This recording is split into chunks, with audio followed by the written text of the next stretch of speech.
Karena selain daripada penegakan hukum, kami juga dalam rangka melaksanakan misi kemanusiaan, artinya jangan sampai ada korban-korban berikutnya di luar kejadian ini. Jadi secara preemptif ini juga memberikan edukasi kepada masyarakat bahwa jangan ada lagi korban-korban yang terperdaya dengan modus-modus operandi yang dilakukan oleh pelaku-pelaku ini. Oleh karenanya, sebagaimana yang kami sampaikan kemarin, kami melaksanakan pendalaman. Yang pertama terkait dengan tersangka. Saat ini sudah kita tetapkan 3 orang tersangka dan kami sedang dalami apakah dimungkinkan ada tersangka-tersangka yang lain. Karena berdasarkan pengalaman kemarin, kasus pengungkapan kasus keracunan ini, awalnya kami hanya ketahui 2 orang tersangka. Tapi ternyata setelah kita adakan penyelidikan secara lebih mendalam, pemeriksaan secara lebih intensif, ditemukan 1 tersangka lain atas nama Dede yang sejatinya awalnya kita ketahui sebagai korban, ternyata juga tersangka. Kemudian dari sisi korban, rekan-rekan sekalian, bahwa kita klasterisasi terhadap 2 kelompok korban. Yang pertama dari family tree. Ya, kita ketahui saat ini dari family tree, khususnya dari family tree tersangka Wawon ini, 6 orang meninggal dunia, ya, kemudian 1 orang selamat. Kemudian dari TKW ini 2 orang meninggal dunia. Dan khusus untuk TKW ini kami juga klasterisasi, ya. Klasterisasi terhadap korban penipuan. Ada pembunuhan, ada penipuan. Ternyata hasil pemeriksaan kami sementara ada 11 orang TKW yang menjadi korban penipuan yang mengirimkan sejumlah uang kepada tersangka Dede, kemudian digunakan oleh 3 orang ini. Dan pengirimannya itu ada 2 jenis, melalui rekening maupun melalui Western Union. Ya, sejenis wesel, ya, yang bisa diambil di kantor pos, di kantor pegadaian dan sebagainya. Nah, kami melalui rekening maupun Western Union ini akan kami inventarisir, identifikasi berapa korban penipuan dari TKW-TKW yang ada di luar negeri ini. Oleh karenanya, kami sudah deteksi ada berapa orang yang bisa kita hubungi, ya, 4 orang bisa kita hubungi saat ini masih ada di luar negeri. Kemudian beberapa orang sudah kembali ke Indonesia. Dan dalam perjalanan ke Polda Metro Jaya untuk kita ambil keterangan 3 orang. Nah, sisanya ini sedang kami cari. Kami akan hubungi keluarganya yang ada di Indonesia, ya, sudah kembali ke Indonesia nih. Kami hubungi keluarganya untuk mencari di mana keberadaan daripada korban penipuan ini. Di sisi lain, dari family tree tersangka Wawon, kami juga akan terus mendalami. Selain dari korban penipuan TKW, dari family tree juga akan kami dalami.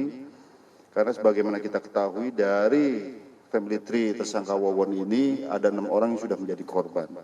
Kami akan teliti kembali, karena dari tersangka Wawon ini punya 6 istri. Kami akan dalami semua. Mengapa demikian? Karena kemarin keluarganya hilang pun ada yang tidak melapor, kecuali korban atas nama Noneng, itu dilaporkan ke polisian. Sedangkan yang lain tidak ada laporan sampai sekarang. Oleh karenanya kami yang akan proaktif untuk mencari apakah ada dari keluarganya yang sampai sekarang tidak diketahui keberadaannya, termasuk yang TKW ini. Kemudian rekan-rekan sekalian, ini juga ada perkembangan dari sisi modus operandi. Yang pertama, mereka ini melakukan, kalau penipuannya ini melakukan dengan cara para korban ini awalnya bertemu dengan tersangka Wawon, kemudian tersangka Wawon ini bisa seolah-olah merubah jumlah uang yang ada dalam amplop. Misalnya 1.000 tiba-tiba dibuat sedemikian rupa bisa menjadi isinya 10.000. Nah, akhirnya terbedaya. Berdasarkan pemeriksaan salah seorang saksi, untuk meyakinkan daripada saudara-saudara kita TKW ini untuk mengirimkan uang terus ke tersangka ini, ada salah satu yang datang kepada Wawon, ditunjukkanlah ini rumahnya, ini mobilnya. Setelah diselusuri itu adalah rumah dan mobil orang lain, tapi untuk meyakinkan supaya tetap mengirimkan. Kemudian juga sistemnya ini adalah seperti MLM. Ini yang sedang kami telusuri betul. Maksudnya seperti ini. Mereka ada downline. Ya, jadi dari si Siti misalnya, ini mengajak temannya lagi supaya mengirim uang ini agar bisa digandakan dan sebagainya. Jadi seperti MLM. Oleh karenanya rekan-rekan sekalian,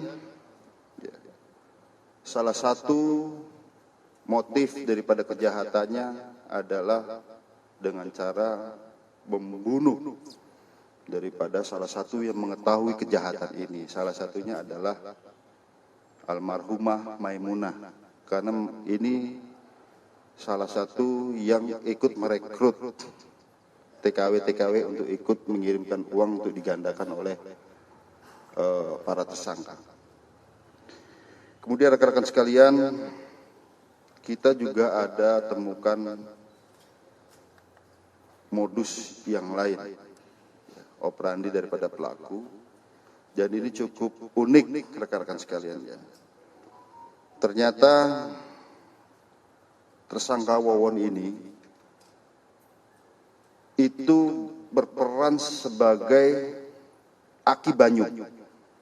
Selain atas nama Wawon yang berperan untuk mengantarkan korban kemudian dieksekusi, ternyata yang bersangkutan ini adalah berperan sebagai Aki Banyu. Ini adalah figur fiktif.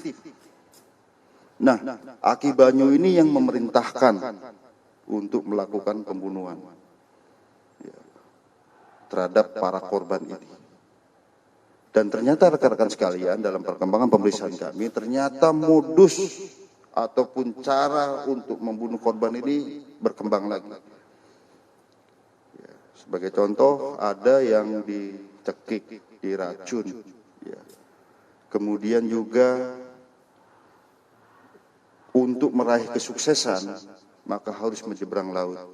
Tapi salah satu saksi ini ada yang menyampaikan pada saat itu saya disuruh ke pinggir pagar kapal, saya curiga akan didorong ke laut. Nah ini ternyata setelah kita konfirmasi kepada tersangka benar.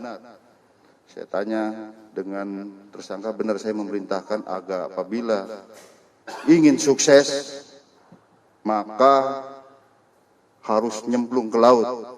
Nah ini yang menjadi tanda tanya, kok ini kok nurut saja gitu ya. Termasuk yang kami dalami saat ini, ternyata yang ada di Bali itu yang terjun ke laut bukan hanya Siti, tetapi juga Noneng. Jadi 2 orang. Dan ini hasil konfirmasi kami dengan Polres Karangasem di sana. Kita terima laporannya, ternyata yang masuk 2, dan ini yang kami dalami. Ya. Namun ini rekan-rekan masih berkembang ya, karena kita harus padukan persesuaian dengan beberapa alat bukti. Kalau menurut keterangan tersangka, saya yang nyuruh apabila ingin meraih sukses maka silakan nyemplung laut. Itu dari Aki Banyu. Dan pada saat kami tangkap, HP yang atas nama Aki Banyu ini ada dipegang oleh Wawon. Jadi di tokoh yang dianggap ditokohkan sebagai yang paling sakral, yang susah ditemui. Padahal itu ya Wawon. Bahkan tersangka Dullah maupun Dede setelah sekian tahun baru tahu Aki Banyu itu adalah Wawon, ya baru setelah ditangkap itu. Ya. Sekarang pertanyaannya, mengapa kok bisa terperdaya ya Dullah maupun si Dede? Karena suaranya itu memang berbeda. Kenapa bisa berbeda? Ternyata memang si Wawon ini selain pekerjaan yang lain, profesinya adalah dalang. Jadi suaranya bisa berubah-berubah. sudah kita praktekkan pada saat pemeriksaan kemarin. Jadi rekan-rekan sekalian, saat ini proses pemeriksaan terus berjalan. Ya, saat ini masih dilaksanakan ekshumasi di Garut terhadap korban Siti, dan rencananya besok akan diadakan ekshumasi di Cililin, Bandung terhadap korban almarhumah Halimah. Dan kami tetap mohon doa daripada rekan-rekan sekalian, kita akan terus mencari, ya, karena memang para tersangka ini kalau kita tidak menemukan alat bukti baru, fakta baru, entry point baru, mereka tidak akan memberikan petunjuk. Seperti kemarin, kenapa bisa kita temukan beberapa tempat korbannya dikubur di sana setelah kita punya fakta baru. Nah, ini terus berkembang, berkesinambungan, ya. Dan ini mudah-mudahan yang terakhir, jangan ada lagi masyarakat yang terperdaya oleh modus-modus untuk penggadaan uang yang bertujuan untuk memperoleh kekayaan secara instan, tapi dengan cara-cara yang tidak masuk akal. Jadi sekali lagi rekan-rekan sekalian, ini selain penegakan hukum, juga secara preemptif, ini bisa memberikan edukasi kepada masyarakat dan juga memberikan implikasi secara preventif terhadap pelaku-pelaku lain bahwa modus ini sudah diketahui oleh polisi dan masyarakat luas, dan coba-coba menggunakan modus seperti ini. Bukan hanya harta, tetapi jiwa pun menjadi korban.